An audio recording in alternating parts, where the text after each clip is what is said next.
Podcast Network Asia.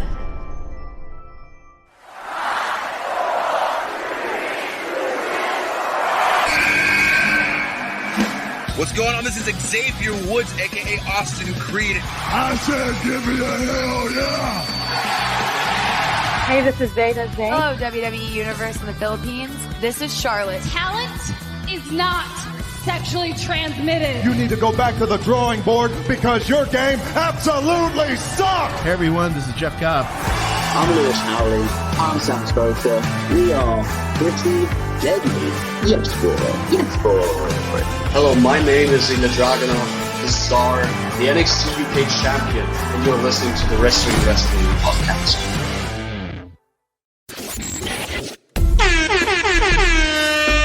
You are watching and listening to the longest-running weekly episodic Filipino wrestling podcast. This is the Wrestling Podcast. Stan C and Emile ASH checking in on our last live stream on the road to WrestleMania. We're about to go Hollywood in just a few days' time, so magpre-predictions tayo ngayong gabi on the live stream.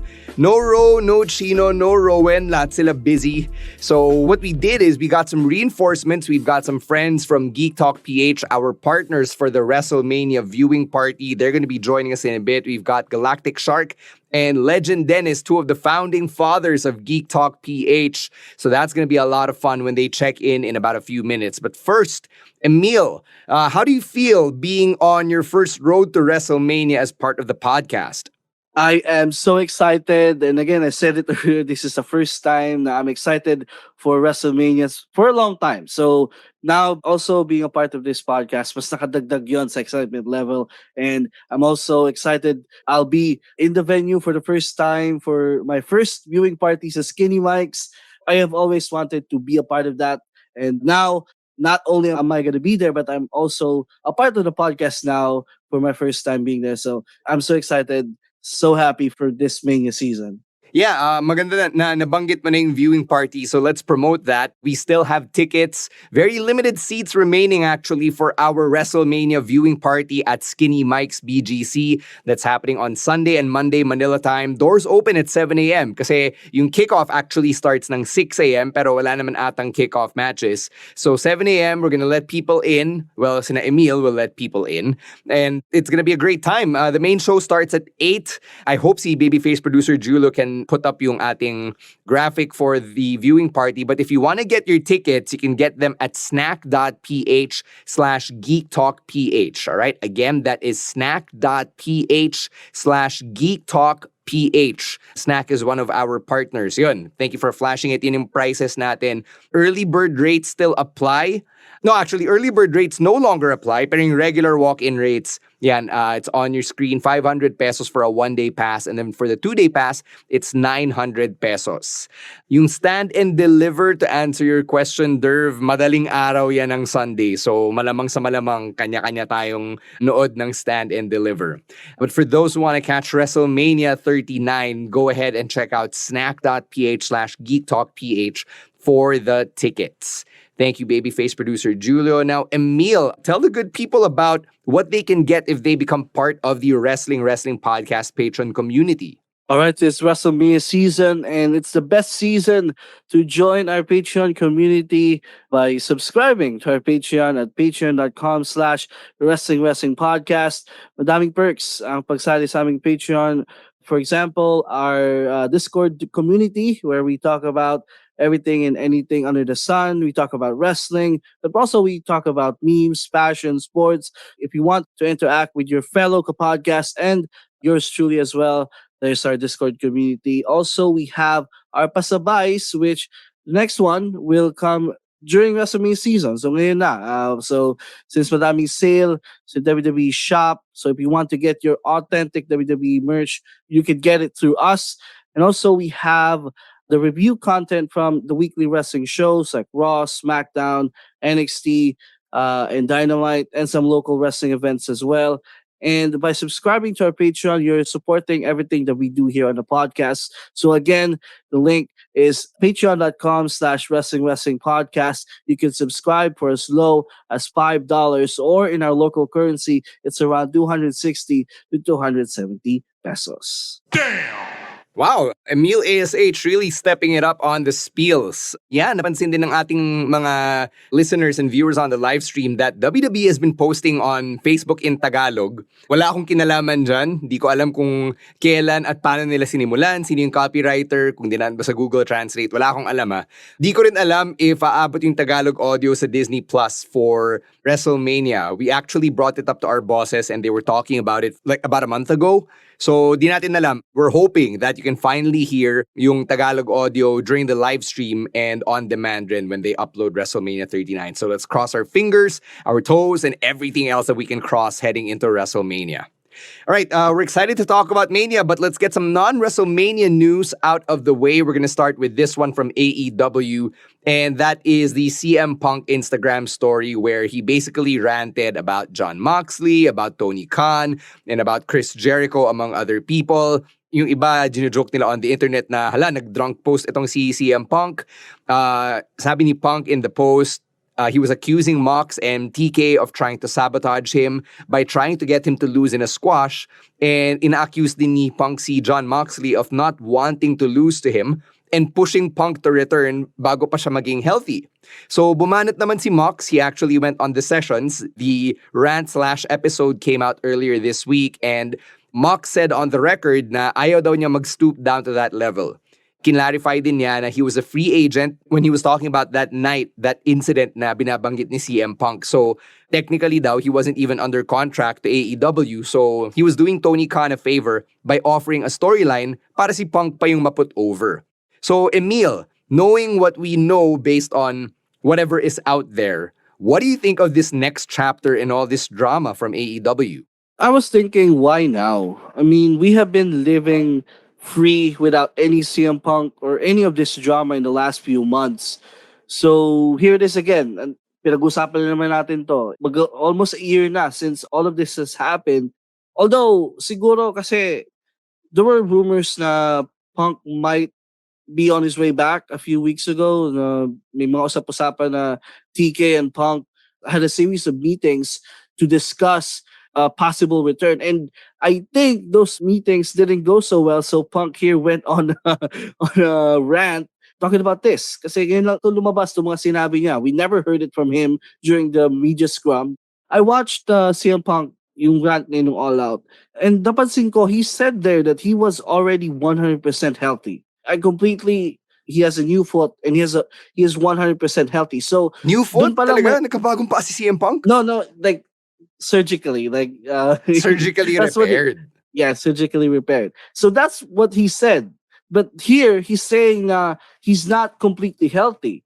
So I don't know what is the truth there. And doon parang nadugduda na ako sa mga sinasabi ni Punk. So I don't know what brought this all up. And Jon Moxley, sobrang bigat nitong mga sinabi ni Punk na Jon Moxley, who was a guy na he never really puts his business out there for people to talk about. He went on a podcast and talked all of this about. Yun na nga, no? So, nag-wonder lang ako na why now? Why all of this came out now? Yeah. Well, granted, podcast yun ng asawa ni Mox, which probably makes it easier for him and for her as the interviewer. Sobrang tumatak sa akin yung sinabi ni Punk na I've never seen this much drama in one place. Parang after X years on the Indies, 8 years in WWE, I've never seen this much drama in one place. And all I could say was, Mox, I can relate. Because I too came from a place that had too much drama that I had to get out. All right, let's move on. Because clearly that's something that Punk cannot do. Let's talk about the JAS and their appearance at PWG Battle of Los Angeles, or BOLA. And the JAS took part in the annual slow-mo sequence, which has been a thing for quite a while. Like, if you follow BOLA or if you see it on social media every March, you'll know that this has been a thing for quite some time. And a lot of the old heads on the internet or a part of wrestling Twitter are pretty angry. For some people, it's the first time nila makita yung slow-mo tradition, which yung mga PWG fans, familiar na sila dun. And ngayon, meron mga mamaru who are saying na, washed up na si Chris Jericho for participating in such a comedy spot. Ikaw, Emile, like, does this ruin your opinion about Chris Jericho or the Jericho Appreciation Society? No, hindi. Kasi, this is typical of PWG. This is something that they've been doing for years. I think people are just up in arms about it because it's Chris Jericho. And he's quite a polarizing character. So wrestling Twitter among WWE and AEW fans. But this is something I have seen with PWG so many times before, these comedy spots. Like, for example, in 2016, the same slow-mo spot, like a lot of the names that we recognize now in the industry were a part of that. And no one really bat an eye about it. Like, Jushin Thunder Liger was there. He did that same spot that Jericho and these guys did. So, I don't know kung ano yung mga pinuputakte nitong mga tao na to. Like, it's PWG. Like, if you're a wrestling fan, you'll know that PWG is notorious or is famous for fun spots like these. And most of their fans love it. So, hindi ko na gets yung discourse about it. I mean, for me, I think it's because it's Chris Jericho. It's like, yeah, exactly. If it were a huge name na mainstream, I mean, like, I know Jushin Thunder Liger is a legend, but I don't think in terms of mainstream popularity, naka-level niya si Jericho. If it were, let's say, Randy Orton or Kurt Angle or The Undertaker, feeling ko ganito rin yung response ng internet. So I think wrestling Twitter is saving these types of ridiculous reactions, as we call it, for certain names na parang feeling nila should be above this type of entertainment. Yeah, exactly. But to me naman, the spot was harmless. I mean, wala namang mawawala if they did fun spot like these in a place where the wrestlers are encouraged to have fun. So, pro wrestling doesn't need to be so serious all of the time. Like, it's okay to have comedies. WWE does a lot of like comedy spots. So, yeah. Or baka naman si Jericho mismo, di ba? Gusto niyang mag-comedy naman para may iba. Di ba? Yeah. I mean, he's been doing this 30 plus years. You know nga, so wrestling, we encourage fun in wrestling. And this is a fun spot. And so, yun lang. This was a fun, harmless spot. There's no reason for people to be mad about.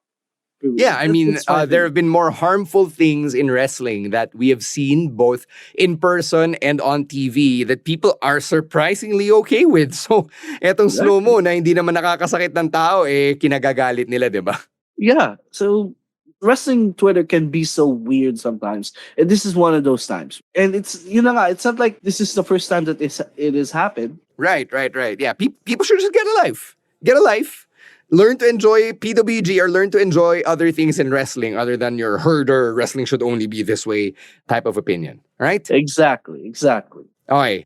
Moving on to some Hall of Fame news, we found out over the weekend that the great Stacy Keibler is being inducted into the Hall of Fame class of 2023. Very well deserved. Alam naman natin what type of fandom Stacy Keibler brought to the WWE. I'm sure that she was also instrumental in the growth of many young men who watched wrestling in the Attitude and Ruthless Aggression eras. Ikaw ba, Emile, naabutan mo ba si Stacy Keibler in WWE? Actually, I'm sorry to say this, but una kong nalaman kung sino si Stacy Keibler. Like, yung pagkakakilala ko sa kanya is she was once a girlfriend of George Clooney. Tapos doon ko siya first time nag-idea. Then while researching about wrestling, I found out about Stacy Keibler and her contributions to the wrestling. And she was one of those iconic women personalities of the early 2000s. Yung generation nila Stacy Keibler, Tori Wilson, who else? Trish, Lita, magkaka-generation yung mga yan. Yeah. Yeah, those were the days where I'm sure a lot of the men grew up watching on. So, she's a popular name and she also did a lot in her time in WWE. So, well-deserved naman. This Hall of Fame. To answer Julian's question, I think it is Tori Wilson. I think it's been rumored on the internet na baka siya mag-induct kay Stacy Keibler. I enjoyed her run. When I started watching wrestling in the Ruthless Aggression era, Stacy Keibler was already a big deal. Naabutan ko rin yung Super Stacy run with the Hurricane and Rosie. That was pretty cute and pretty fun. Pati yung kanyang on-cam romance with Randy Orton, which ended in Randy giving her an RKO. Stacy was never really a women's champion.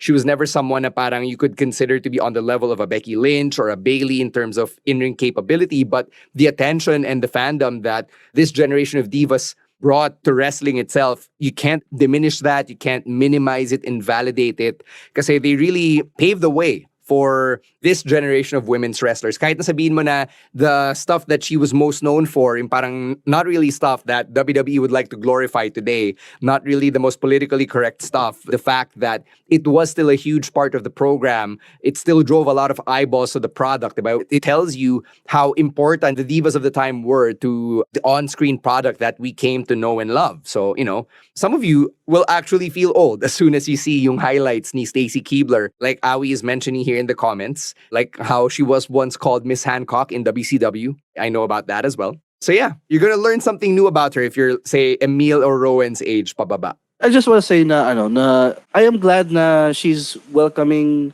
parang mas she's warm to the industry in the last few years, because as far as I know, when she left WWE, parang nawala siya sa wrestling spotlight. Like she was she really disappeared from the wrestling radar. Mm-hmm. She was trying to like make it big sa Hollywood mainstream. But now in the last few years, in recent years, especially in like the women's evolution, mas nakikita na natin siya more often than we did before. So no, on the contrary, I'm gonna correct you there, because Stacy Keibler was very inactive on social media.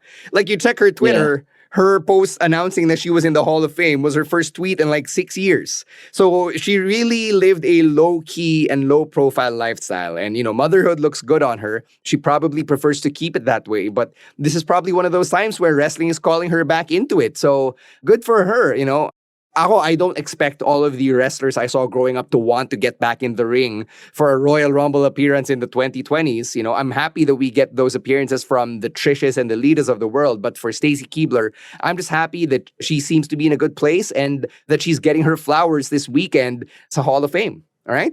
Yeah. Well deserved. Well deserved. We're going to take our first break. Ito si Galactic Shark. I'm sure nangangati na siyang magbigay ng WrestleMania predictions niya. We'll bring on Galactic Shark and Legendenis in a bit. But first, let me tell you something about our friends over at GoTime Bank. With GoTime Bank, you can enjoy 3 free transfers per week, 3 times the Go Rewards points, and a 3% savings interest rate per year. You can download the GoTime Bank app on the Google Play Store or on the Apple App Store now to enjoy next-level banking. Visit www.gotime.com.ph. That's www.gotyme.com.ph for more info, or check out GoTime Bank's social media pages in the description of this podcast. It's GoTime. And now a quick word from our other podcasts right here on Podcast Network Asia. And we're back. Time for us to get into our WrestleMania predictions. Let's bring in our guests, babyface producer Julio. Let's bring them in, representing our partners for the WrestleMania 39 viewing party. They are the 2 of the co-founders of GeekTalk PH. One of them is a repeat guest on the Wrestling podcast. Let's welcome Galactic Shark. And let's also welcome one of our new guests, our new friends here on the podcast, Legendenis. Hello. Si Shark parang naka-mute. Masyadong excited. Naka-mute ka, sir. Sigaw ko naman ako. Sigaw. Sabi ko ba, and that's the bottom line. Ganun pa ako eh. Naka-mute pala ako. All right.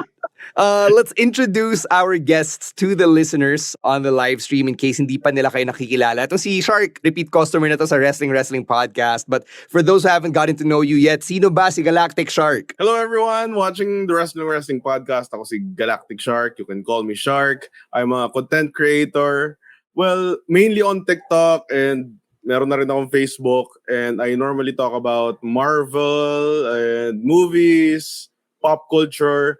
Pero wrestling is really close to my heart. Kaya sobrang friends ko rin yung mga nasa Wrestling podcast, because grabe, sobrang love ko talaga yung wrestling. And I started watching during the Ruthless Aggression era. Favorite era ko yun. And ayun lang. Hello everyone. Welcome to the podcast. Thanks for watching. Ayan, si Denis na. All right, ito si Legendenis, our new friend, our first-time guest on the pod. Pakilala natin si Legendenis sa Wrestling podcast listeners. So hi guys, my name is Legendenis. Same kay Shark, content creator din ako sa TikTok and then sa Facebook. Tapos kung sa kanya nakafocus sa Marvel, ganyan, sa akin naman DC and anime. And pagdating naman sa wrestling, relatively new ako sa wrestling kasi yung first talaga na napanood ko ng full, at least na I can remember kasi naalala ko way back nung grade school, nakakapanood ako ng mga WWE, mga SmackDown. Pero it really wasn't something that I would regularly watch. Tapos si Shark, as in this year, sabi niya sa akin, manood ka na kasi ng WWE. Manood ka na ng wrestling. Tapos nagkaroon kasi sa Disney Plus, so mas naging convenient for me. Yeah. As in, so ano pinanood mo? Yung Royal Rumble ba? Actually, before Royal Rumble, pinapanood sa ni Shark yung Ruthless Aggression na documentary. Favorite ko. The docu-series. Okay. Yeah, okay. Parang doon nagkaroon ako ng, parang naintindihan ko yung passion ng wrestling. Tapos, right after nun, yung Royal Rumble. Doon naman, parang, okay. Like, iba yung documentary. Tapos, ito, yung actual wrestling na tapos Royal Rumble pa. So, ang gulo nila doon. Pero, masaya naman. I mean, it's the perfect time to actually get into wrestling. Yes. Kasi yung Royal Rumble hanggang WrestleMania, through line yan of stories eh. Doon talaga papunta, diba? Kaya nga tinatawag na Road to WrestleMania. So, lagi tayong welcoming sa mga bagong salta in the fandom, especially this time of year. So, Denis, ano yung expectations mo for your first ever WrestleMania? Lalo na you're gonna be with GeekTalk PH and the local wrestling scene and the podcast at Skinny Mike's. Actually, super excited nga ako kasi usually, diba, mga block screening ng movies, ganyan. Iba na yung experience pag kakasama mo fans din. Ito, yung Royal Rumble, kasama ko manood si Shark, sa Discord lang kami. Parang sabay lang kami nanonood, masaya na. What if pa dito nasa Skinny Mike's, kasama mo lahat na mas passionate pa, definitely, kesa sa akin. Nakaka-excite siya for me. And then, expectations naman. Honestly, hindi ko talaga alam kung ano yung expect kasi super konti pa lang nung alam ko about it. Like, syempre, Road to WrestleMania, nakikilala ko yung mga iba-ibang wrestlers, like yung mga big names yan, sila Roman Reigns, di ba? Parang, nagkakaroon ako ng understanding, pero feel ko, parang lahat yun anong tawag dito? Lahat yun, sa pagdating ng WrestleMania, doon talaga yung peak eh. Feel ko lang. The grandest stage of them all. Yeah. I'm sure, yeah. Expectation setting tayo para sa mga veteranong fans. Shark, ikaw, ano expectations mo for WrestleMania Goes Hollywood? Ako, dito sa WrestleMania to, grabe kasi for the longest time, I think ito yung first time na hindi ko alam kung ano yung ending. Nag-make sense na mananalo si Cody, mag-make sense din na mananalo si Roman. Kaya naguguluhan ako for the first time, unpredictable siya. And ano talaga like for last year tsaka for this year so far, as in sobrang na-invigorate yung love ko for wrestling kasi simula nung nag-take over si Triple H, although hindi naman siya perfect, pero it's significantly better. Alright. Ikaw, Emile, expectation setting for WrestleMania 39. I'm gonna expect WrestleMania 39 to be the best WrestleMania since 30. So, ganun kataas. Because 30 was my personal favorite. Because yun nga inabutan ko eh. I was a fan from 2012. And for me, so far, 30 was the best WrestleMania that I watched. Like 30 and 31, actually. But 30 is masangat siya. And the build that we had from last year towards now, I'm gonna say it's one of the best build-ups that we ever had from top to bottom of the card. So, expectation-wise, mataas yung expectation ko with WrestleMania. And I'm sure it's gonna deliver. I mean, Triple H, again, yung mga PLEs natin ever since Triple H took over, they've been superb quality. Like yung may kasabihan na quality over quantity. Because before WrestleMania, they would stack all these matches into the card na sobrang dami na napagod tayo, to watch. But this time, how many matches? Parang hindi naman siya aabot ng sobra-sobra. So, I mean, we got 13 matches spread across 2 nights. Yeah, so that's like 6 or 7 matches per night, diba? So that's not that many. So I'm sure we will get to enjoy all of these matches and we will have a great time watching WrestleMania, like together sa Skinny Mike's. All right. Let's get right to the predictions. We're going to start off with the very first match of the 2-night event. That's John Cena versus Austin Theory for the United States Championship. Here's a fun fact. Yung very first WrestleMania ni John Cena, he was in the first match for the US Championship, WrestleMania 20 against The Big Show. And here he is, same spot for the same championship in the same role as challenger. Pero ngayon siya na yung veterano, kalaban niya si Austin Theory, the current United States champion. Dennis, as the casual fan or the voice of the new fans here, may nagsastand out ba sa'yo dito sa story na to? Honestly, for this one, ito ata yung pinakakilala ko. Because it's John Cena, di ba? I've known him as a wrestler kasi ganun lang siya talaga kasikat way before. And then, parang nakikwento sa akin ni Shark before pa ako manood ng wrestling talaga na parang ito si Austin Theory could actually be as popular as John Cena like down the line. Diba? Parang siya nga yung the future. Ewan ko, parang dito nakaka-feel ako na baka matalo si John Cena. I don't know. Baka. Just because parang passing of the torch type of thing. Yeah, it's very common to see in wrestling yung rookie versus veteran or young buck versus established oldie na parang may passing of the torch na mangyayari. So, Emile or Shark, whichever one of you wants to go first, who are you gonna call? I'm gonna go with Austin Theory. Kasi, again, this is like future versus present match. And with the schedule of John Cena, I mean, ever since the promo exchange that they had on Raw from a month ago, hindi na nagpakita si Cena. So, I don't think Cena would want to have a title reign na he can't commit na he's gonna appear on Raw every now and then. So from that fact alone, I think Theory will retain. And Cena will give him probably the biggest rub anyone can give him. So Austin Theory with the win here.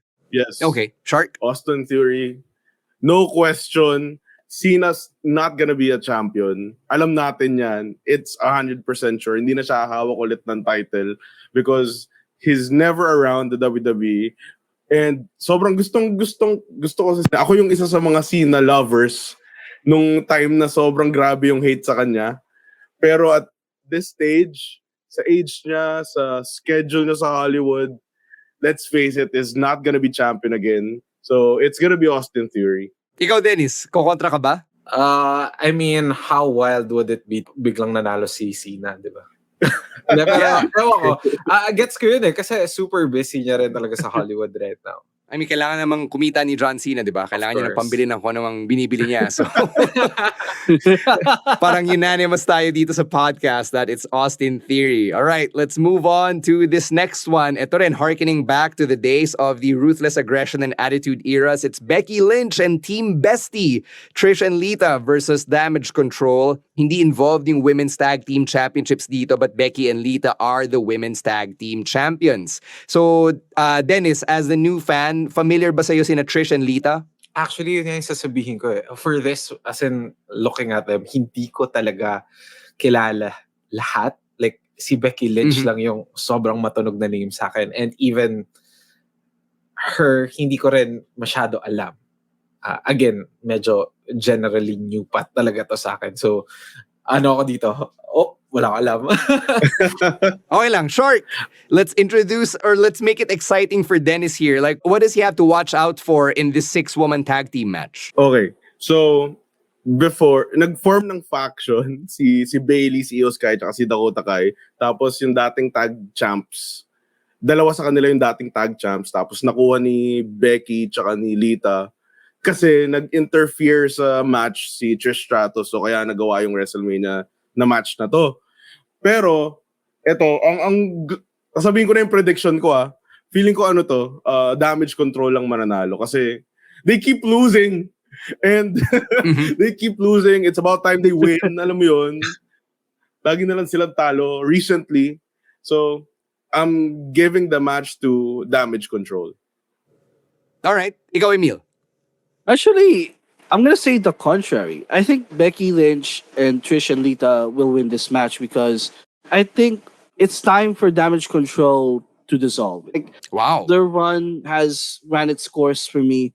All three members of Damage Control are better off on their own, especially Io Sky. I mean, on Raw, we saw Becky Lynch. She had this promo and she basically said na Io Sky is much better than just playing second fiddle to Bayley. And she had a tremendous singles match against Becky. So, I think tinitease na nila eh. They're already kind of teasing Damage Control waking up. And I think it's time. And I want them to push Io as a single star. Really, that's all I want. And she's not gonna get that by being a member of Damage Control. So I think Becky and the Legends win. Interesting. Okay, balik tayo kay Denis as a tiebreaker. Are you gonna root for Becky Lynch and the Legends, Lita and Trish Stratus, so they're the good guys here, or Damage Control, who's the bad guy group here? Actually, kanina ko pa pinag-iisipan based on sa sinasabi ni Shark. Pero, feel ko kasi medyo bias lang ako kasi kilala ko nga si Becky Lynch. So doon tayo sa may kilala ko. Woo! All right. Hey, I can deal with that because Becky Lynch is my favorite women's wrestler, so I support that. Fun fact before we move on to the next match, this is only going to be Lita's second WrestleMania match in her career. She's only ever had one WrestleMania match, which was a surprising stat that I did not know until today. What was that match? The only match Lita's had was in 2002 against Jazz and Trish for the Women's Championship. Yeah. Yes, triple threat. So yun lang. Tinanong ni Glendale sa comments na kung may full schedule. Wala pa actually. Hindi pa natin alam which matches will round out day 1 or day 2. Hindi pa nila ina-announce. WWE says they'll be announcing it over the weekend. All right, let's go to this next match here. It is Brock Lesnar versus Omos. So ito yung tinatawag nating big meaty men slapping meat.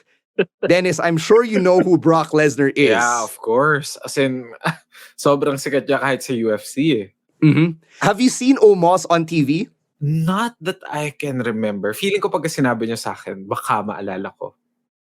So this guy Omos is a former basketball player. He's 7'3", over 400 pounds. And syempre he's going up against Brock Lesnar. Sa Royal Rumble? Yes, he was in the Rumble. I feel like I can remember him.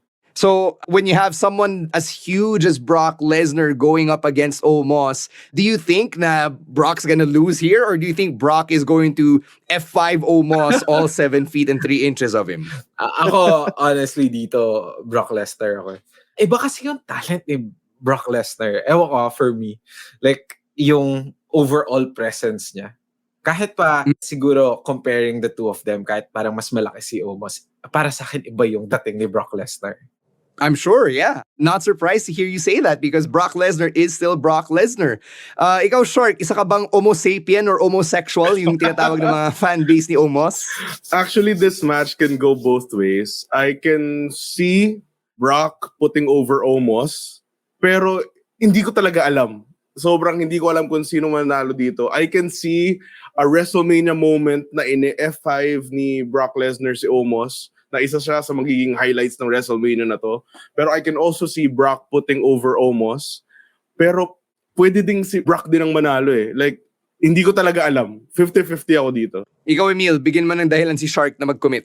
I think Brock is at a point where he could take a loss. Like, losing to Omos wouldn't be like the worst thing in the world. Plus, I'm gonna speak in behalf of all the Homo sapiens that I want Omos to win this match.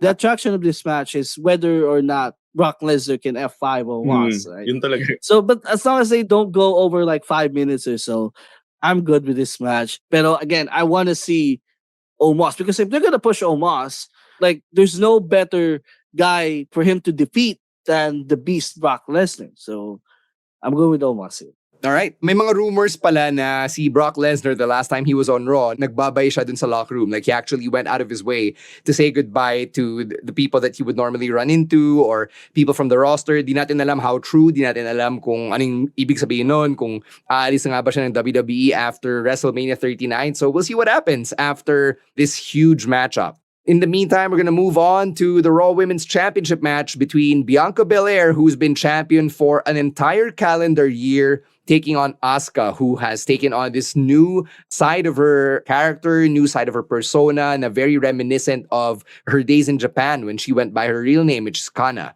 So, ikaw, Shark, what do you think? Is it time for Bianca to continue the year-long reign, or is Asuka going to be the Dark Raw Women's Champion here? For me, this match never had an impactful setup na parang bigla na lang siyang nangyari. Di ba? Like, kung siguro at least 6 months na ni-tell nila yung story or more, siguro 1 year na sinet-up nila na magkakaroon ng match na ganito sa WrestleMania 39. Pwedeng si Asuka, pero I don't see Bianca Belair dropping the title, so I'm gonna go with Bianca. Ikaw, Denis, have you seen these two women in the ring? Royal Rumble. Yung may mahabang buhok na ginaganon. Siya yun. Siya si Bianca. Yes, that's Bianca Belair. Yes. Okay. Doon lang. Again, ano pa lang ang napanood ko yung Royal Rumble at saka, ano yung next doon? Elimination Chamber. Elimination Chamber. Elimination Chamber. Yeah, so Asuka was the lady who won inside the chamber. The one with the mist. black mist in her mouth. Ewan ko eh. Like, if by reputation, kung may title na 1 year holding na tong isa, I feel like siya pa rin. Just because, why not na ituloy-tuloy yun for a while pa? Kasi parang a year isn't really that super impactful pa. Like, sa grand scheme of things. So maybe, extend pa ng konti.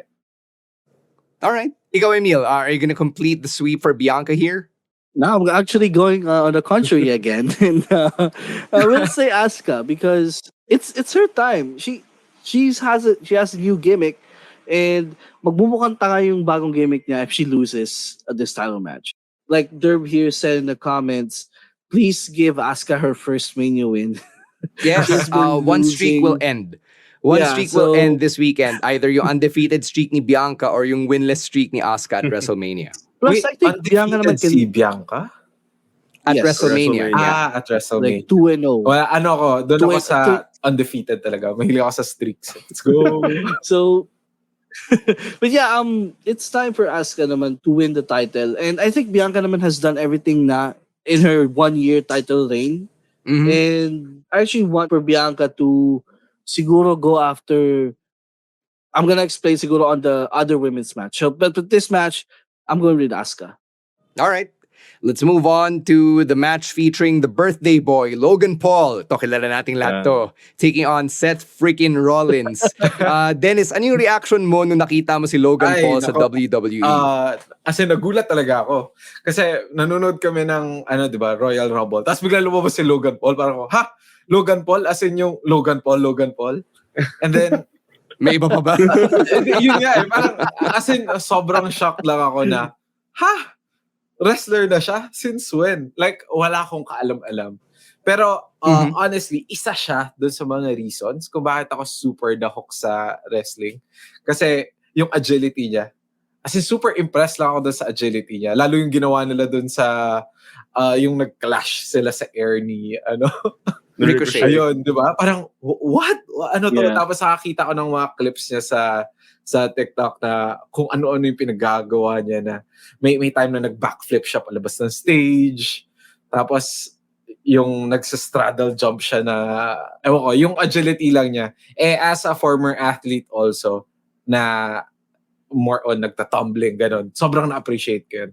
So, nung nakita ko si Logan Paul, sabi ko, ibang level of respect yung kasi kailangan ko ibigay yun eh. Kailangan ko ibigay yung respect na yun. Even though, siguro sa ibang aspects, parang okay lang. Pero yung athleticism niya, parang grabe. As in, super impressed ako. So, ako dito, Logan Paul talaga ako dito. Wow, all right. Predicting the birthday boy to win here. Okay. Ikaw, Shark. Ako, Seth Rollins ako dito. I don't see Seth Rollins losing to Logan Paul unless siguro meron mga outside shit na mangyayari. Pero Seth Rollins pa rin ako. And hindi ko alam eh. Alam ko na laging talo si Logan Paul sa lahat ng mga matches niya. Hindi yun. Nanalo siya last year. Sila ni Miz. Tinalo nila sina Ray and Dom. Well, talo pa rin siya dahil ni skull-crushing finale siya ni Miz. That's true. Yeah. Pero, alam mo yun, parang hindi ko alam. Hindi ko nakikita si Seth Rollins na matatalo ni Logan Paul kasi isa sa mga favorite ko si Seth Rollins. Lagi si Shark. All right. Seth freaking Rollins. So, dapat si Shark sa viewing party, naka-drip ka rin ha. Dapat yung bihis mo para kay Seth. Naka-Astro Boy shoes. Astro Boy shoes and all. Emile, break the tie here. Interestingly, Logan hasn't had a signature singles win ever since he came to WWE. Si Miz, SummerSlam. was against me, so maybe okay, that's fair. He's clearly more impressive than your average celebrity wrestler. Now you could buy Logan Paul defeating Seth Rollins in a match, even though Seth Rollins is one of the best out there. And na-notice ko they would always put Seth against someone they know Seth can afford to take a loss. I don't think wala namang mawawala kay Seth Rollins if he loses this one. So I'm actually going with Logan Paul. Like All that's right. a pretty bold prediction from me. Okay. People in the chat commenting din, hindi nila alam kung si Seth ba or si Logan Paul yung mananalo dito. Let's say hi to Bryant as well, our new listener here on the Wrestling Podcast. So hope you can keep following the show, bud. Thank you for joining us. Let's get to this next match here before we go to break. SmackDown Women's Championship match between Charlotte Flair and the winner of the Women's Royal Rumble, Rhea Ripley. So, Denis, may ano ka ba? May thing ka ba para sa mga babaeng pwede kang apakan? Surprisingly, wala. Kasi ito si Rhea Ripley, she has big Mommy. apak energy and I say that a lot Honestly, sa commentary. Nagsa-stand out talaga siya. Like, wala pa akong alam doon sa background. Ganyan. Just watching them. Nagsa-stand out siya talaga nung Royal Rumble. Oh, from number 1 siya eh. Yeah, do you think Rhea's going to go on to not just win the Rumble but also win the championship from Charlotte at WrestleMania? Yeah, I feel like this one sa kanya to. At saka parang meron silang, ano yung tawag dun sa group nila? Judgment Day. Judgment Day. Parang ang hype din nila. So, I don't see why not na i-carry to na. Kasi mawawala ng hype yun pagka natalo siya here. Diba? Mm-hmm. So, I So, feel like Dennis goes siya for talaga Rhea yung here. mananalo. All right. Ikaw, Emile. I'm also going with Rhea Ripley here kasi all of this is pretty much leading up to a Rhea Ripley title win. And it's been a while now since Ripley held the title. And she's really one of those, you always want to put the title on her consistently kasi she's one of the best they have in the women's division. So plus it will also be a revenge for her loss at WrestleMania 36 against Charlotte. So I'm going to Rhea here. And as a bonus prediction, I want Belair to go to SmackDown and actually have a rivalry with Rhea after WrestleMania. So that's what yun yung money match eh. That's the money match that we thought we would get after the Rumble na Rhea Ripley would go after Bianca pero di natin nakuha. Ikaw, Shark, who are you calling for this match? Mommy! All the way! I love it. Kasi ever since, gusto ko na talaga si Rhea Ripley. Kahit na nung medyo good girl pa siya na blonde na long hair. Sobrang crush ko na siya nun pa. Tapos di ba nagpunta siya sa Raw, nanalo siya ng women's title. Tapos, ngayon, sobrang over na. Kahit na heel siya, sobrang over na talaga. Kaya, Rhea Ripley all the way. It's time. It's time. I agree, it is time. I think Mommy Mania will take place this weekend. She's only 25 and she's only getting better from here. All right, we're going to take a break. When we come back, we'll get through the second half of our WrestleMania predictions. We have 7 more matches to go through, but first, a quick word from our other podcasts on Podcast Network Asia. WrestleMania week is supersized, just like Chino, and that's why we're also going to be giving you our predictions for NXT Stand and Deliver. It's happening just a few hours before day 1 of WrestleMania 39. So we're going to go through the card. It's actually the biggest NXT special card that we've had, even dating back to the OG takeovers, nating pa 5 match lang. So, Emile, what do you think about seeing a card with 7 matches? It's basically like a main roster pay-per-view at this point. For me, this is an exciting development for the NXT, especially after the rebrand from the old black and gold to what NXT is now. And parang palabas na sila doon sa transition period of now they have found their identity, they have found their footing, and now this is like their first big show after the transition, from NXT 2.0 to what NXT now. This is like their graduation from that era. So it's going to be an exciting one. Yeah, we actually had Vengeance Day nung February, but Stand and Deliver, syempre iba pa rin yung status niya because it is in the same city as WrestleMania. It's basically part of the WrestleMania week festivities. So, I can't imagine attending this at 1 p.m. then pupunta kang SoFi Stadium for WrestleMania itself, given LA traffic. Good Lord. Then again, I don't know how near and far the arenas are from one another. Di Yung ba, crypto.com. Crypto.com arena to di ba? Staples. Yeah, the old Staples. Yeah. Okay. Right, right. Yeah, that's what I forgot. So from crypto.com to Inglewood, which is where SoFi Stadium is at, I have no idea how long that'll take. Siguro, it's gonna be a busy day for those who will watch both shows.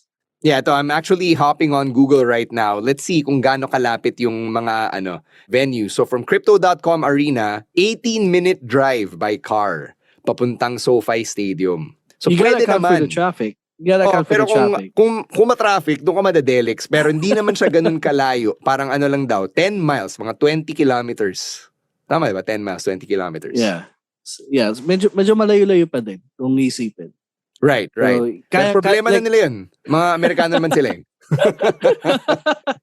All right, let's go to the predictions. Let's start with the NXT North American Championship. The Open Challenge has been brought to LA. Etong si Wesley naghahanap ng sakit ng ulo kaya naghanap ng top-of-the-line challengers. So you've got the debuting Dragon Lee, JD McDonough, Ilya Dragunov, and Axiom. Who do you think is winning this one? This is gonna be a fun one. And we all know these 5 competitors are some of the best in NXT. And I'm predicting here actually a Dragon Lee win. Kasi when they're really big on Dragon Lee, and there isn't really a better way of debuting such a star like him by putting the title on him on his first day. He's like si Dragon Lee yung parang the most exciting prospect they had ever since Ricochet for me. So I'm high on Dragon Lee from watching him in New Japan Pro Wrestling and his work in Mexico.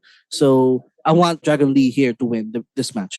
Ako agree ako sa'yo, Emile, na it's time for Wesley to lose kasi feeling ko story-wise parang medyo deserve niya to lose the championship kasi naghahanap siya ng sakit ng ulo, di ba? Yeah, exactly. So, I don't think it's Dragon Lee though. Parang for me, hindi tama na walang championship si Ilya Dragunov. Like, there's just something wrong with that picture. Dude looks naked without a belt. And I think it's time for Ilya Dragunov to become a champion once again. Yung kay Ilya kasi, I think he's really main roster ready na. So that's why I picked someone else because I think post-Mania he's going to be in the main roster. But who knows? Maybe he'll stick a while longer to NXT and maybe he'll get a North American Championship reign before he goes over to the main roster. Let's move on to the NXT Tag Team Championship. Gallus Boys on top and they're defending against the Creed brothers and the D'Angelo family. I actually like the vignette that we saw last week in NXT. Yung they had the night out do sa bar ng Gallus. Yung nag-inuman silang lahat tas lasing sila. Yeah. But by the way, are Gallus faces now? Because the way they interact with Creed brothers, parang friendly.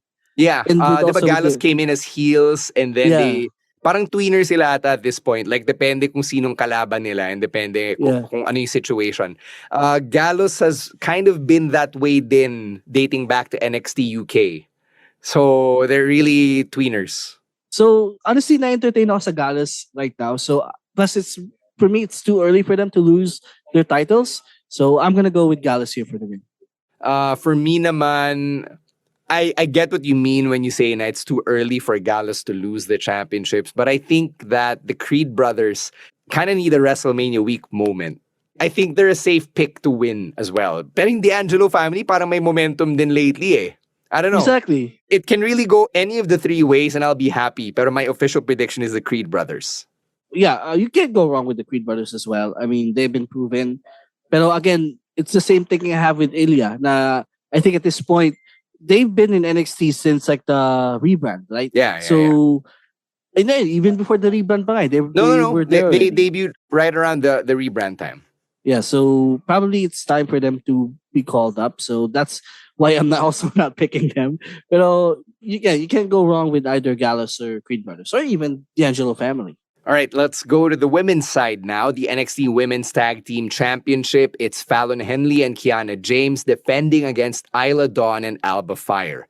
And I just got to point out how weird it is to not see the KCs in this picture since they basically carried the women's tag team division for the last half year. So I'm kind of sad, especially for Ate Kaden. But I think for this one, it's probably for Isla Dawn and Alba Fire kasi parang pa-split na rin to sina Fallon and Kiana. Yeah, and napaka-weird nung story ni Kiana James and Fallon Henley because after their title win, they were buddy-buddy with each other. Just the very next week, naghahinala na agad. Parang they were back on the, parang magkalaban sila eh. Ganun din naman yung mga odd couple na tag team champions like sina MVP and Matt Hardy. Nagbabangayan sila even though they were champions. It's actually a common wrestling trope. Yeah, pero yun na nga, no? So, I think it's time for Isla Dawn and Alba Fire to win the tag team titles. So, yeah, I'm gonna go with them.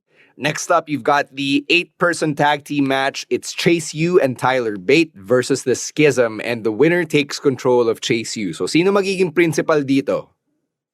First of all, I actually like the promo exchange that they had last week on NXT as well. Yung debate? Yung debate, yeah.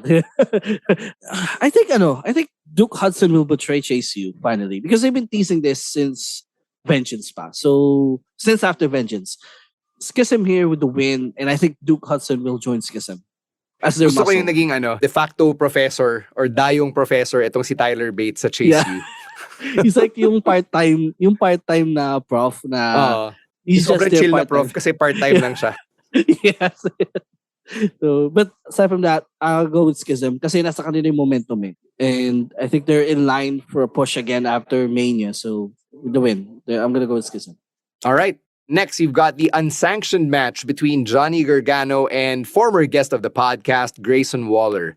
Alam niyo naman na bias ako lagi kay Grayson Waller, but Johnny Gargano is my favorite NXT guy ever. So this is probably the first Grayson Waller match in which I am actually torn. So Emile, help me make my mind up here. I think this is actually pretty easier to pick, honestly. I'm gonna go with Grayson. Because he needs a win. Like he's been losing a lot lately. He lost to Braun twice.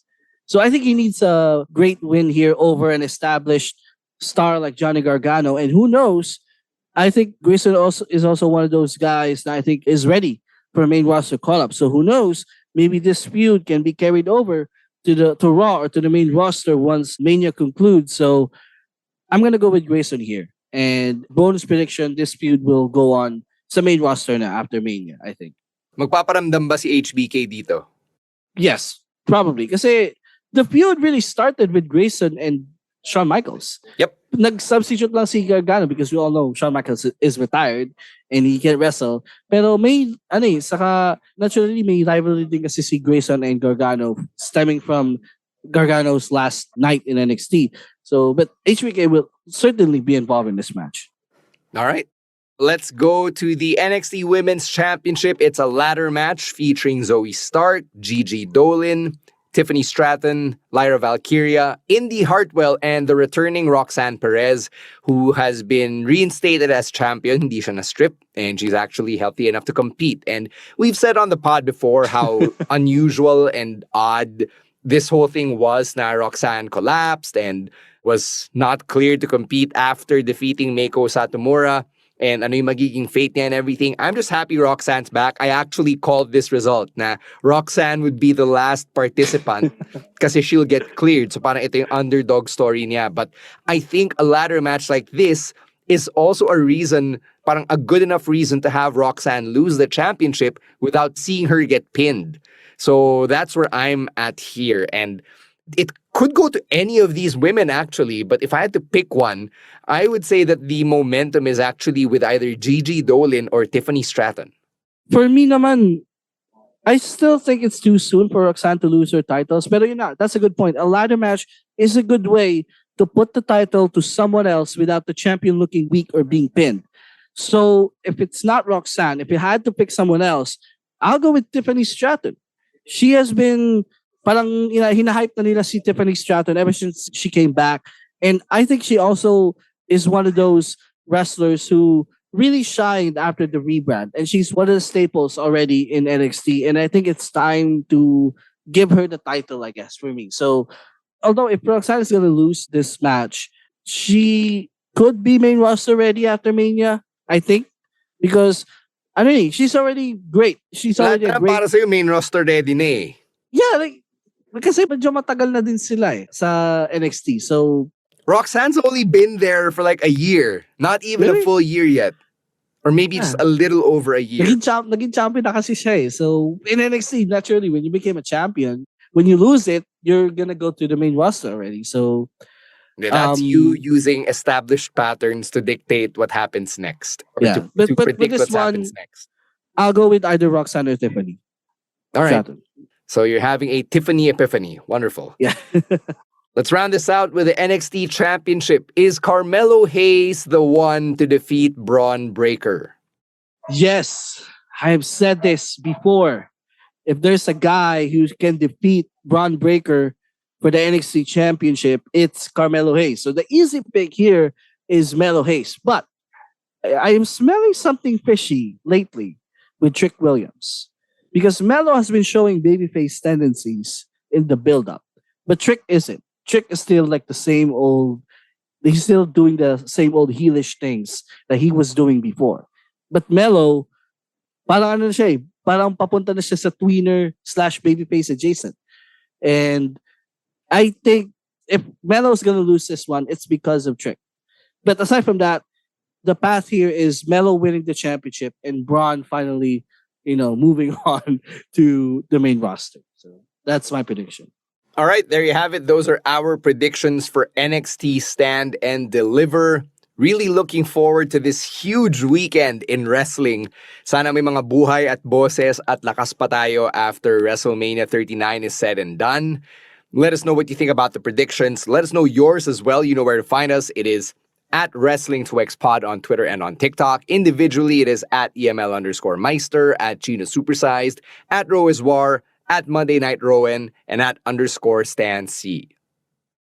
All right, let's get back to our WrestleMania 39 predictions.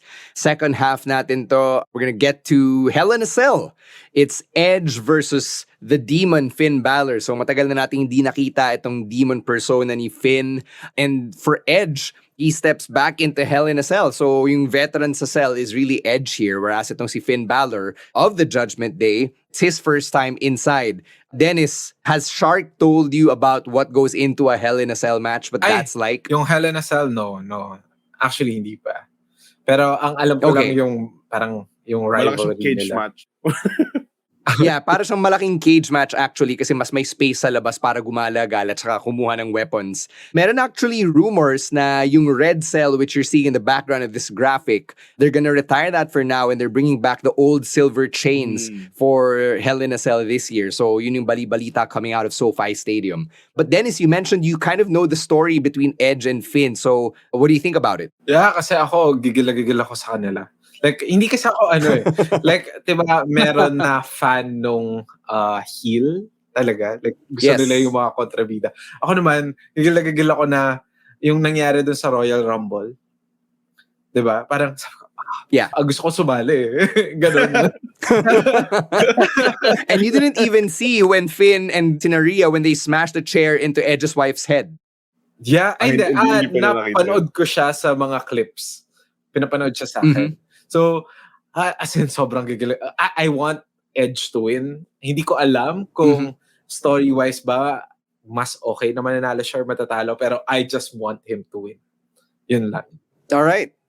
Ikaw, Emile, what do you think? I always thought the ending of this story was always Edge putting over the Judgment Day. Kasi ito naman talaga yung patutunguhan ito. And so I'm sticking with this prediction na I'm going with Demon Balor. Plus, I want them to avenge Balor from that disastrous ending the last time we saw Demon Balor. Yung Extreme Rules 2021, where they didn't even explain it afterwards. Yung nakat yung ropes. I think Julian alluded here the last time we saw Demon Balor. So I want them to avenge his loss there and make him look stronger again. Kasi sobrang whack dung ending na yun. We never saw Demon Balor until now. So, yeah, the failed anime power-up, as Derb here says in the comments. It's time for Balor to be in a position again where he's in the main event. And I think this win over the Hall of Famer Edge will bring him back to that status. So I'm going with Demon Balor here. Eto si Ro nagpaparamdam, sabi niya, prediction niya lalabas si Dom and he will cost Edge the match because Dom is the ultimate dick. Based on what we've been seeing over the last few months. Sobrang annoyed ako sa kanya. Sobrang annoyed ako sa kanya. We'll get to that. We'll get to that, Dennis. Shark, break the tie. Break the tie here. Edge or Finn? Demon Balor ako dito. Ako, isa sa mga favorites ko si Edge. ever since Ruthless Aggression. Pero, yun nga, I don't see Edge winning this one. Tapos, yun nga, redemption din sa demon character. Redemption din kay Finn Balor talaga. Ever since na nanalo siya ng Universal, tapos kinailangan niya i-relinquish agad. Tapos, hindi na siya na-push ever. Bad trip ako dun. So, I think ito na talaga yun. Yun nga, sabi ni Emile na ito na yung time para ma-put over yung demon, ma-put over si Finn Balor, tapos mapunta ulit siya sa main event scene. So, ano talaga, the demon talaga ako dito. Also, meron ako mga narinig na rumors na pupunta daw yung The Brood dito. Like, pinayagan daw si Christian, si Gangrel daw. So, hindi ko alam kung totoo, pero it will be sick. Sobra. Ikaw, Emile, what do you think about that? The idea of Gangrel and Christian coming all the way from AEW to come out. With Christian, ito kasi, like, ever since hindi nila pinayagan si Billy Gunn to appear on Raw with the DX, at that point, I have always assumed na never mangyari yung someone from AEW, no matter how small or big of a star they are, na papayagan nilang mag-appear sa WWE programming. So I'm still holding on to that thought that they would never allow. But if it happens, of course, we all be surprised, and it's going to be a welcome surprise. I mean, it's Christian. I mean, it's Edge tag team partner. So who knows? Pero at this point, I'm not really expecting it. Kasi if I'm expecting it and then hindi mangyari, I'll just keep it down by that. All right. Let's move on to the next match here. It's the Women's Tag Team Showcase. So it's Liv Morgan and Raquel Rodriguez versus Shotzi, who is Phil Am, and Natalia versus Ronda Rousey and Shayna Baszler versus Sonya Deville and Chelsea Green. Eto, I'm gonna ask Emile this question. What do you think about yung other women na binalik ni Triple H sa WWE noong 2022? Hindi sila part nito, diba? 8 spots lang, but you have sina Emma, Tegan Nox, Michin, Candice LeRae, Piper Niven. None of them are part of this. So what do you think about that? I am okay with it kasi we have already talked about this topic from a while back where we talked about the shortened Mania card and how not everyone's gonna have a Mania match. And for us fans, it's okay kasi at least hindi tayo mapapagod because they're trying to force in about so many matches on the card. And I'm okay with it kasi not everyone really deserves a Mania moment kasi you cannot say na someone who hasn't really appeared on TV for weeks suddenly deserves a Mania match. So, I'm okay with it. Kasi, okay lang naman Kasi, I'm sure, post-Mania, if rumors are true, most of these people who Triple H brought up, they'll be featured more. So, with the looks of things, I'm okay with them not being really on this card at all. Okay, call your shot, Emile. Honestly, any one of these teams can win. So, I'm going with the default fan favorite and go with Liv Morgan and Raquel Rodriguez here for the win. All right. Ikaw, Denis, did you know na Ronda Rousey and Shayna Baszler, who came from MMA, were already in the world of wrestling? Yeah, actually, medyo matagal ko na alam na lumipat to WWE si Ronda Rousey. It's been a while, pero hindi ko talaga siya, syempre, hindi ko naman siya nasubaybayan and stuff. Actually, may curious question ako.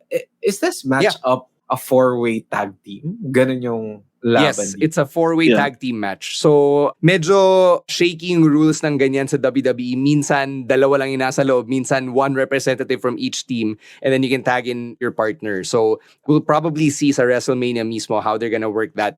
I think in the interest of saving time, I think it will be 4 people in the ring at once. And then you can just tag in your partner or someone else. Parang ganon. I feel like this is going to be interesting. Lalo for me na wala akong ka-idea ko anong mangyayari dito. I think that's good then that you're coming in fresh kasi this is a showcase match, meaning parang siyang exhibition of everybody involved. The girl with the green hair, si Shotzi, she is half Pinoy and she's known for jumping off of things and just being generally wild. So you might want to keep an eye out for her. And when it comes to prediction, wala akong, hindi ko alam. Like, wala akong basis, totally. Sure. Although, very familiar sa akin si Liv Morgan at saka Ronda Rousey. Pero aside from that, I can't really say. All right. Ikaw, Shark, who do you think is gonna take this one? And do you have an opinion on the Karen of the WWE, Chelsea Green? Di ko alam. So, this can go kahit kanino. I'm a huge fan of Liv Morgan. Kahit na hindi ko alam talaga. Feeling ko feeling ko ibibigay nila to kay Chelsea Green tsaka kay Sonya Deville. Mhm. Yun lang yung feeling ko, pero parang siguro mga gabuhok lang yung taas niya sa iba. I don't know, man. Sino ba? Feeling ko kasi, di ba meron din mga rumors na si Ronda at si Shayna gusto nilang kunin yung tag titles. Yes. So I guess, pwede rin sila na manalo. Sige, final answer na si Ronda Rousey at si Shayna Baszler. I mean, that's the popular pick, so I can't blame you. Yeah. Eto, sinasabi ni Glendale, pag natalo raw si Chelsea Green, she'll call the manager. Yes, because that's her default move these days, which is actually really fun. Like I just gotta say again, I really love the Chelsea Green Karen character. Sobrang na-enjoy ko every time nagpapaka-bratinela siya backstage kay Adam Pearce. Very new, no? Very new na ganun. Parang it's very current. Yeah. I mean, it's probably a couple of years late pa rin, but you know, we still see it. It's still pretty relatable. Eto, next up, painitin natin yung dugo ni Denis. Rey Mysterio versus Dominic Mysterio. Get your feelings out. Nakakainis talaga. As in, nung ini-introduce siya na parang Dominic Mysterio, parang, anak ni Rey Mysterio. Very familiar name si Rey Mysterio, di ba? Like, most probably kahit hindi ka wrestling fan, you would know about him. Kasi sobrang iconic lang niya. Tapos parang, ano ginagawa niya? Pagka pinapanood ko siya, nandun lang siya minsan. As in, minsan nanonood lang siya. Or taga-trash talk. Or parang saling kit-kit lang. Tapos, gusto kong nakikita na siya yung binubugbog for sure. So this is the match where wrestling fans suddenly become fans of child abuse because everybody seems to want to see Rey hit their kid. So ikaw, Dennis, are you one of those wrestling fans who's rooting for child abuse? Feeling ko nga hindi lang child abuse eh. Kung biglang may pumasok na ibang wrestlers, go. So who do you think's winning this one? I mean, for some reason, bakit feeling ko si Dominic yung mananalo? For some reason, alam mo yung shenanigans niya. Nakakainis, pero may feeling ako na baka siya. Like, somehow, madaya somewhere or kung anong may biglang makisali. Pero, again, gusto ko siyang makitang mabugbog either way. Alright. Ikaw, Shark, parang kating-kati ka na rin, feeling ko lang kasi, ako kasi Dominic ang feeling ko rin na mananalo dito. Pero, parang awkward lang na after ma-induct sa Hall of Fame ni Rey Mysterio, matatalo siya the next day. So, pero, feeling ko na nandito na sa point si Rey Mysterio na hindi ko alam kung magre-retire na ba siya dahil na-induct na siya sa Hall of Fame, pero nobody knows. Big question mark. So, pero si Dominic naman, super nag-improve na rin siya, like yung promo skills niya nag-improve na, and to a certain extent yung pag-wrestle niya, I guess nag-improve na din. Tsaka sobrang natural heel niya kasi nakaka-irita lang talaga siya. So, feeling ko Dom can pull a fast one and win this match. So, Dominic ako. Emile, do you think Dominic will stand beside his father at the Hall of Fame enshrinement? No. Pero no matter who we are rooting for in this match, we want to see Rey Mysterio kick Dominic's ass throughout the match. And, initially, I was gonna go with Dominic as the winner kasi we all thought that this might be it for Rey Mysterio because he was inducted into the Hall of Fame. And then reports has surfaced na, and even Rey said it himself, he doesn't want to retire yet. Plus, I think the Dominic character needs to parang kailangan rin niyang ma-meet yung kanyang kamapans. Because for months, he has been terrorizing Rey. And so he needs to meet his kamapans. And so needs to eat chinelas. I'm actually gonna go with the Rey Mysterio win here. Okay, interesting. So I'm gonna go with Rey here. I see the logic. I don't think this can only be a one-match feud. This is gonna extend throughout the post-Mania PLEs. So for this Mania, I'm gonna go with Rey Mysterio. All right, let's move on to the men's WrestleMania showcase match. So, then it's kind of like the women, ganito rin, 4 teams, so a fatal 4-way na tag team match. And then, hindi natin alam kung meron bang up for grabs na number 1 contender status for both the men's and women's. So, you've got Braun Strowman and Ricochet, yung dalawang kalbo. You've got the Street Profits, the black guys under them. Alpha Academy, yung nasa taas, the guy with the beard, and then the 2 big beards, that's the Viking Raiders. So do any of these teams stand out to you, Denis? Honestly, hindi ko sila kilala. Like, 100% honest. Pero I'm super digging the Viking, the Viking Raiders. Oo, as in, yung vibe nila. I like that. So yun, again, this being a WrestleMania showcase match will be good kasi they all have very distinct characters and very distinct presentations. So I'm excited to see what your impressions will be after WrestleMania. Ikaw, Shark, are you leaning towards a particular team here? Street Profits. Ako super huge fan ako ng Street Profits talaga. As in, grabe yung frog splash! My God! Ni Montez. Yeah, Montez from the Ford. heavens. Probably better than Rob Van Dam's frog splash. Wow. Lalo na yung last time, yung yung may angle pa. Oo, yung, di ba nakaharang si Braun Strowman tapos galing siya sa likod. Yep. Tapos tumalon siya, gumanon siya. Ang galing! Parang siya pang slam dunk contest. Tapos si Montez Ford pa, di ba, nung Elimination Chamber, para sa akin siya yung MVP nung Elimination Chamber. So, yes, definitely. Sobrang nakikita ko siya na ipupush to the moon. Malapit na. Pero, yun nga, Street Profits ako. Okay. Ikaw, Emile, do you think magpaparamdam yung maximum male models to lure Otis away from Chad Gable? Yeah, and that's going to be the downfall of Academy in that match. So, yeah, so that will happen. Kasi they've been also building up to that angle in the last few weeks of Raw. And so I think Otis will break up this team. In terms of the match predictions, I'm going with the easy pick. It's Street Profits. I mean, you can never go wrong betting on the Street Profits because they are one of the most entertaining tag teams in wrestling as of this moment. Whenever they are in the ring, I'd always find myself rooting for the Street Profits. So I'm going with Montez and Angelo Dawkins to win this match. All right. Shark and Emile both want the smoke. Yes. Next match here is a triple threat for the Intercontinental Championship. Bardagulan din to. It's Gunther defending against Drew McIntyre and Sheamus. Dennis, has Shark introduced you to Gunther, Sheamus, and Drew and how they can just physically assault one another? Yeah, as in yung performance nila sa Royal Rumble. Di ba sila yun? Yung antagal, si Gunther, yung antagal-tagal si Gunther yung Iron Man, yeah. As in siya yung una? Siya ba yung una? Yes. Na pumasok? Siya yung tapos, siya yung nanalo? Tama ba? Hindi. Siya yung runner-up. Runner-up, yan. Oh, di ba? Parang, what?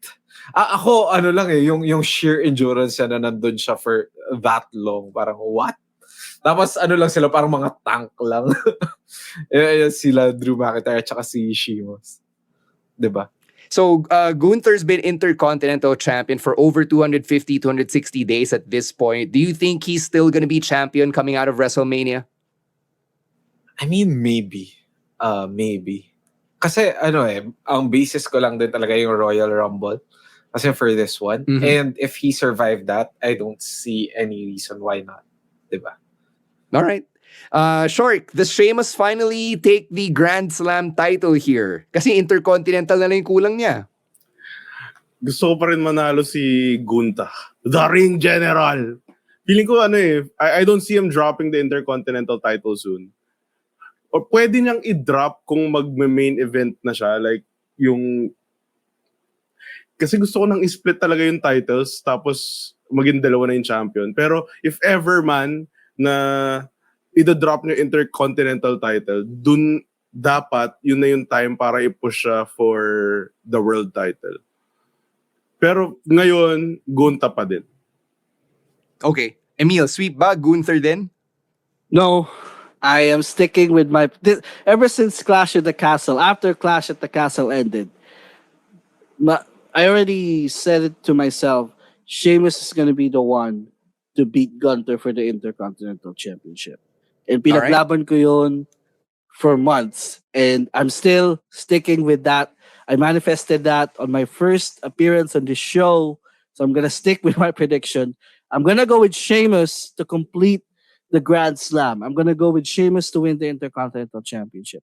Also for a reason na I want Gunther to finally move on to the world title scene after WrestleMania, because the mini match he had with Cody at the Royal Rumble really piqued something in me na I want to see this match. Like, I want to see this rivalry post-Mania. And with the rumors of Roman taking a break, so wala nang main heel suddenly on the roster. And I think Gunther can easily slide into that position. So for him to do that, I need him to lose the IC title. And there's only one man worthy for me, and it's Sheamus. Alright, gusto ko yung sinabi mong marami ka pinaglalaban even though hindi naman namin siya hinuhold against you.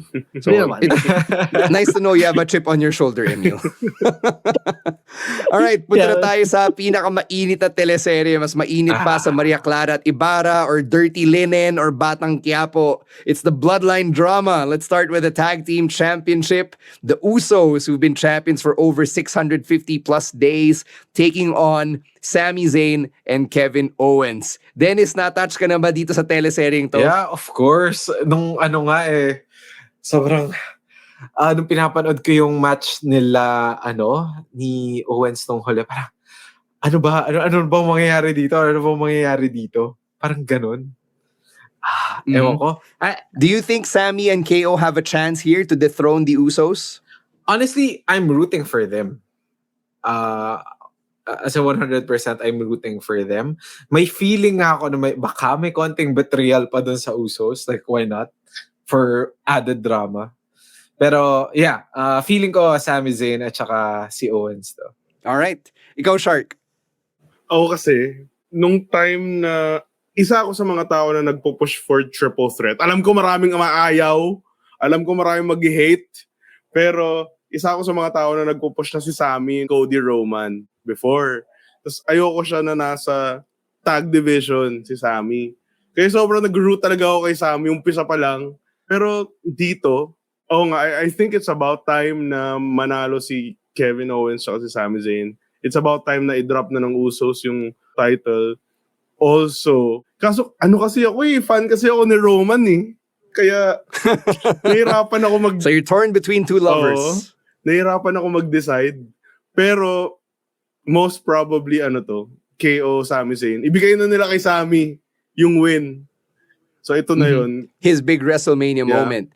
Emile, do you think this match could main event night 1? And if it does, this will be history because it will be the first tag team main event since WrestleMania 1. This should be. Honestly, there's no other story on the card that deserves the main event spot more than this match. So for me, very easily, this should main event at least night 1. So this is a much more easier pick than the night 2 main event, no? And for the Bloodline story to progress, they need to lose the tag team titles.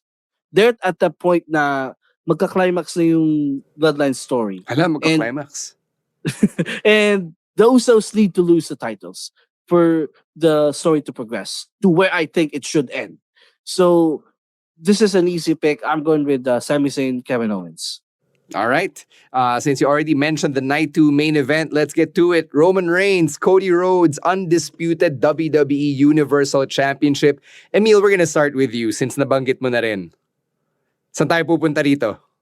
So I said na for the story to progress, they need to lose their titles because it frees them. I think it frees Jay of being tied to Roman. Kasi wala na titles So there's a possibility na Jay will cost Roman the titles. Wow. That's the way that's the thinking na naisip ko na with this match, no? So habang palapit tayo ng palapit to WrestleMania, the more na ini-entertain ko yung thinking na like, what if Roman retains? You know? Kasi papalapit tayo sa 1,000 day mark of the universal title reign of Roman Reigns. And I don't think there's gonna be anyone in the future na will ever lalapit dun sa mark na yun. So they could capitalize on it and Roman retains. I mean, there's a possibility. Make up your mind, Emile. But you know what? I'm gonna follow my heart here once and for all. I've been thinking about this prediction all day, but I am ultimately going to go with Cody Rhodes because yun yung tadhana eh. It has been destined since the day he came back to the WWE. We all think he's gonna be the one to dethrone Roman.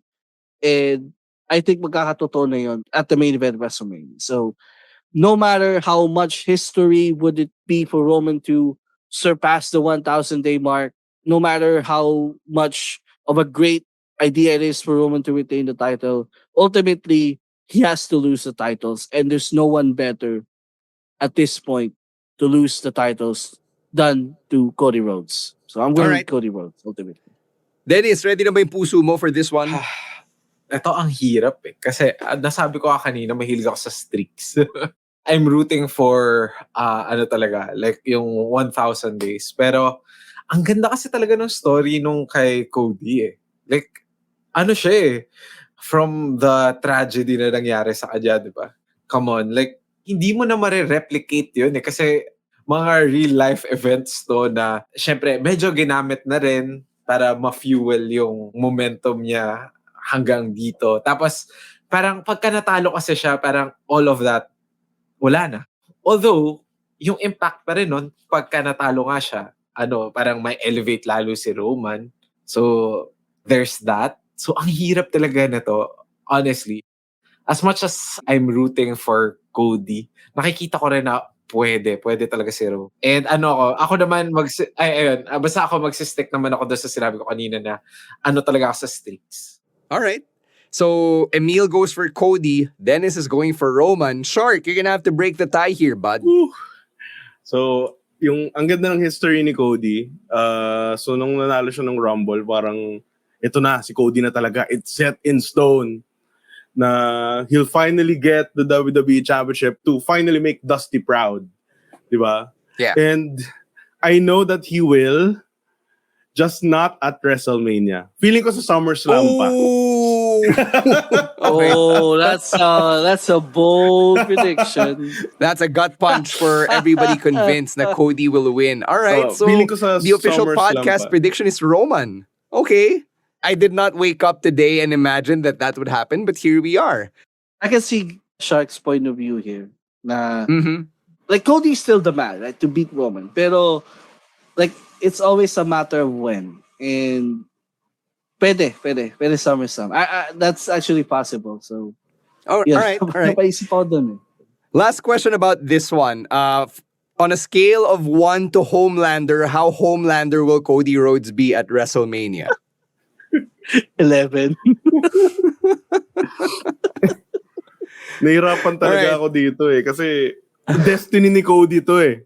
Destiny niya yan. Sa lahat ng mga nangyari, like from AEW, tapos bumalik siya, tapos na-tear yung pec niya, tapos bumalik siya ulit, tapos in-overpush siya. Pero alam ko na makukuha niya rin yung titles, just not at WrestleMania. All right. So we're going to close the predictions there. People in the chat, keep them coming. We're really loving your reactions to our predictions. And if you're listening to the audio-only version, hit us up at Wrestling2XPod on Twitter and on TikTok with your WrestleMania predictions. Last question here before we wrap up. In recent years, the WrestleMania surprise return has been quite a thing. So Denis, since first WrestleMania mo to, usually meron mga big stars or established legends or mga former champions na injure or nawala for personal reasons na magpaparamdam sila ulit by WrestleMania. So, Shark, who's on your radar? Sino magpaparamdam dito sa WrestleMania 39? Hindi ko alam. Hindi ko alam bakit yung gut ko sinasabi Stone Cold Steve Austin. Alright. Ikaw, Emile. Sino sa tingin mo yung magpaparamdam? It can be a debut, it can be a return. The Rock. busy daw si DJ. I think yung usap-usapan ngayon sa Twitter and wrestling forums, probably Randy Orton, pero I could see Orton returning post-Mania. So, yeah, probably Randy Orton. Yun yung naisip kong name. Yeah, other names popping up on the internet, si Big E, pwede rin daw si Shinsuke Nakamura, yun nga, si Randy Orton, eto si Glendale, binibring up si Jay White. Di ko alam kung nandun ba si Jay White sa level na yon, but that should be interesting once we watch WrestleMania. So again, all of these guys I'm talking to, they're gonna be at the party on Sunday and Monday at Skinny Mike's BGC. Go say hi, go approach the GeekTalk PH table, go say hi to the Wrestling Podcast and Smart Henry table. Di sila mangangagat, I promise. Tickets are 500 pesos for the 1-day pass, 900 pesos for the 2-day pass. The event is brought to you by our many friends and partners at GeekTalk PH, syempre Skinny Mike's, Disney Plus official sponsor. They've got some prizes there. Meron din kaming pa-sponsor, mga action figures and Funko Pops that we bought over the last few weeks. Thank you to Snack.ph as well, our ticketing partner and one of our sponsors. And shout out to Centaur Marketing, yung PR firm ng WWE here in the Philippines. They're also sending some WWE prizes for the viewing party over at Skinny Mike's. So go check it out. As for me, I'm not gonna be there because I'm actually gonna call WrestleMania for the WWE Network in Tagalog. So really excited to do that as well. And sama-sama nating malalaman kung may Tagalog commentary ang Disney Plus in time for WrestleMania. Surprise yan para sa ating lahat, ha? As we wind down here, we've got the audio-only part, which is going to be on your favorite podcast platforms by tomorrow. Emile and I will be predicting NXT Stand and Deliver. But before we let our friends Galactic Shark and Legendenis go, is there anything you guys want to plug? Anything you want our listeners and our viewers to check out? Let's start with you, Shark. All right, so first of all, thank you so much, Wrestling Podcast, for having us. And you can follow us on our socials at Galactic Shark. May kita nyo na yun. Tapos, GeekTalk PH sa Facebook. And yeah, so far yun lang. See you sa April 2, April 3 sa WrestleMania watch party sa Skinny Mike's. Sobrang saya. First time ko lang din manonood ng maraming wrestling fans na kasama. We're popping your cherry, bud. So, sobrang excited ko. So ayun, thank you so much. And yeah, yun, thank you. All right. Ikaw, Denis. So sa akin naman, halos same lang din. Syempre, GeekTalk PH. And then yung personal ko, which is Legendenis. Meron yan sa TikTok, sa Facebook, ganyan. Pero ang gusto ko i-plug is, meron kasi kaming podcast and YouTube channel din na binubuo ni Galactic Shark. So, magkakaroon yun ng mga post na these coming weeks. Ang pangalan niya is Beyond Cosmic. Mahanap nyo siya sa Facebook at saka sa YouTube as of now. So yun, if you want to see more of us, makikita nyo kami doon. All right. We're saying hi to a friend of the podcast, Martin Vicencio, all the way in LA. He's already there para manood ng WrestleMania sa SoFi Stadium. Iba talaga pag yayamanin. But just want to say thank you again to Galactic Shark and Legendenis for joining us here on the pod, sharing your time and your insights with us here for WrestleMania. Thank you to everybody in the comment section who's been very lively kasi nga WrestleMania. Thank you to babyface producer Julio at the controls, making sure everything is running smoothly. Nakapag-adjust in the clutch. So MVP natin yan si Julio. And all the other producers of Podcast Network Asia. Thank you to all the viewers, the patrons, the subscribers, and the listeners of the Wrestling Podcast. We'll catch you again right after WrestleMania for the review show, and watch out for April because it is our anniversary month. 9 years na tong Wrestling Podcast. May mga pakulo kami for the month of April. But until then, we're gonna sign out right here on behalf of Legendenis, Galactic Shark, and Emile ASH. My name is Stan C, saying stay safe, stay healthy, don't be a dick. Wrestling Podcast out. Bye-bye.